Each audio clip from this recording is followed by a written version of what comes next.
बिस्मिल्लाहिर्रहमानिर्रहीम। स्टूडेंट्स, आज के लेक्चर में हम कस्टमाइजेशन की बात करेंगे। कस्टमाइजेशन जो है वो बेसिकली इस इंटरफेस की कस्टमाइजेशन है कि ये जो वर्क स्पेस आपको सामने नज़र आ रहा है, इस वर्क स्पेस को तब्दील करना, एक नया वर्क स्पेस बनाना, इन टूल बार्स की पोजीशन को ठीक करना, आगे पीछे करना, इनको डॉक करना। कोई टूल अगर आपका यहाँ से डिलीट करना आप चाह रहे हैं, उसको डिलीट करना, मेन्यूज़ की पोजीशन को आगे पीछे करना, ये सारे काम कस्टमाइजेशन में आते हैं। तो सबसे पहले कस्टमाइजेशन में हम वर्क स्पेस कस्टमाइजेशन की बात करेंगे। वर्क स्पेस कस्टमाइजेशन क्या होती है कि आपके पास यहाँ पे ये एक वर्क स्पेस दी हुई है जो कि बाय डिफ़ॉल्ट वर्क स्पेस है, जो कि कोरल ड्रा की तरफ से आपको अवेलेबल है, जिसमें टूल बॉक्स इस तरफ लगा हुआ है, कलर्स इस तरफ लगे हुए हैं, ऊपर मेन्यूज़ हैं और कुछ tool bar, standard tool bar ऊपर है, प्रॉपर्टी बार आपको नज़र आ रहा है, राइट।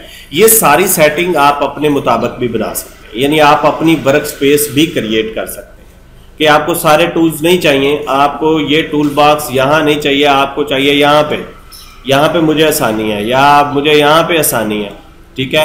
ये कलर पैलेट मैं यहाँ से उठा के ड्रैग करके ये मुझे इधर चाहिए, यानी ये आपकी एक वर्क स्पेस बन जाएगी जिसमें आपने टूल्स अपनी मर्जी के मुताबिक लगाए होंगे और इस वर्क स्पेस में आपको आसानी होगी। तो ये वर्क स्पेसेस जो है ये कैसे बनेंगी, ये हम आज डिस्कस करने वाले हैं। आपने टूल्स मेन्यू पे जाना है और यहाँ पे ऑप्शंस की एक ऑप्शन मिलेगी, इसको आपने क्लिक करना है तो इस तरह ऑप्शन का डायलॉग बॉक्स खुल जाएगा। इस डायलॉग बॉक्स में यहाँ पे कस्टमाइजेशन का एक पोर्शन बना हुआ है। इस पोर्शंस में यहाँ पे कस्टमाइजेशन में कस्टमाइज टूल बार और कस्टमाइज कमांड्स और एप्लीकेशंस, ये सारी ऑप्शंस हैं।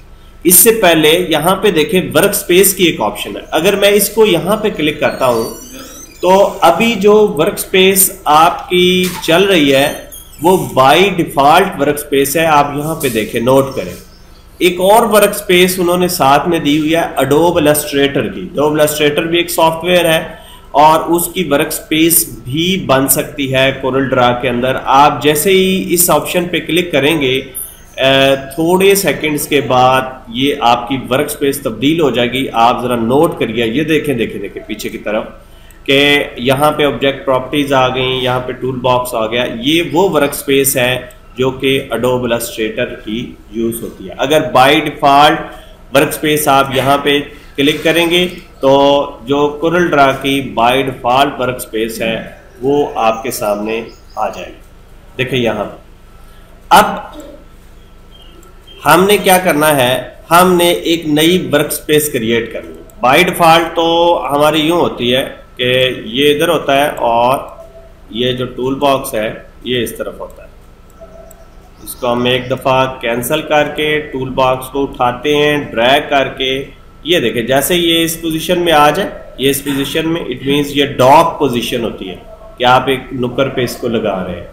तो अभी हम फिर टूल्स और ऑप्शंस और में जाते हैं और वर्क स्पेस पे क्लिक करते हैं तो यहाँ पे ये दो वर्क स्पेसेस हमारे पास अवेलेबल है। अब हम एक नई वर्क स्पेस अपने मुताबिक तैयार करना चाह रहे हैं तो हम न्यू पे क्लिक करते हैं और उस वर्क स्पेस का नाम देंगे। आप यहाँ पे फर्ज करें इसका नाम है ABC वर्क स्पेस। अब यहाँ पे डिस्क्रिप्शन है, डिस्क्रिप्शन यहाँ पे जो चीज़ जो है वो डिस्प्ले होगी। मीन हम कहते हैं कि this work space is related to the सरसा, ठीक है, और हम इसको ओके कर दें। जैसे आप इसको ओके करेंगे आपकी ये वर्क स्पेस ABC अभी एक्टिव हो चुकी है और ये देखें डिस्क्रिप्शन के अंदर वो आ गया कि this work space is related to this. Okay, अब मैं इसको ओके करता हूं और यहाँ पे मैं अब जो मेरी वर्क स्पेस चाह रही है वो ABC वर्क स्पेस चाह रही है और मैं अपने मुताबिक टूल सेट कर लेता हूँ। मैं कहता हूँ ये टूल जो है मैं इधर देखना चाह रहा हूँ कलर्स को, और मैं अपने टूल बॉक्स को जो है वो इधर देखना चाह रहा हूँ, राइट। और मेरा टूल बॉक्स जो है वो इधर आ जाए। ये जी मुदस्सर वर्क स्पेस है। ओके, अब अगर आपने बाय डिफॉल्ट वर्क स्पेस पे जाना है, यानी ऐसी वर्क स्पेस, या ये प्रॉपर्टीज भी हम इधर रख लेते हैं, ले जी प्रॉपर्टीज भी इधर आ गई, ठीक है। ये प्रॉपर्टीज मैं इधर शो करना चाह रहा हूं। अब अगर आप बाय डिफॉल्ट वर्क स्पेस पे जाना चाह रहे हैं तो फिर आपने टूल्स पे और ऑप्शंस पे, ऑप्शंस के बाद वर्क स्पेस, अभी ABC वर्क स्पेस जा रही है। और अगर आप बाय डिफॉल्ट यानी जो पहले से कोरल X6 की जो है वो वर्क स्पेस है उस पर क्लिक करेंगे तो आप नोट कीजिएगा कि आपके ये सारे जो कलर पैलेट्स हैं वो अपनी अपनी पोजीशन पे लग जाएंगे, यानी जो बाय डिफॉल्ट उनकी पोजीशन होगी कि ये यहाँ पे लगेगा, ये यहाँ पे लगेगा और ये यहाँ पे लगेगा। इसके अलावा जेंटलमैन आप जो है वो अपनी वर्क स्पेस को इंपोर्ट एक्सपोर्ट भी कर सकते हैं। अपनी वर्क स्पेस को इंपोर्ट एक्सपोर्ट कर सकते हैं। इंपोर्ट एक्सपोर्ट से मुराद ये होता है कि फर्ज करें ये वर्क स्पेस जो आपने ABC वर्क स्पेस बनाई है, इस वर्क स्पेस को आप दूसरे कंप्यूटर्स पे भी भेजना चाह रहे हैं, यानी 10 कंप्यूटर्स आपके लैब में काम कर रहे हैं या 10 बंदे काम कर रहे हैं, वो सारे ये चाहते हैं कि ये वर्क स्पेस हमें मिल जाए, कि ये जो सेटिंग है आप हमें भी दे दें।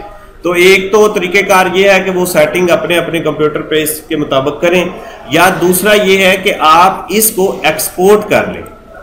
जब आप इसको एक्सपोर्ट करेंगे तो ऑप्शन आएगा कि क्या क्या एक्सपोर्ट करना चाह रहे हैं। तो हम ये सारी ऑप्शंस जो हैं इस तरह क्लिक करके सेव कर देंगे, और सेव का वो पूछेगा कि इसका नाम क्या रखना है।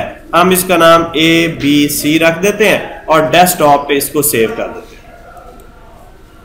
अब ये हमारी जो वर्क स्पेस है वो अब सेव हो चुकी है।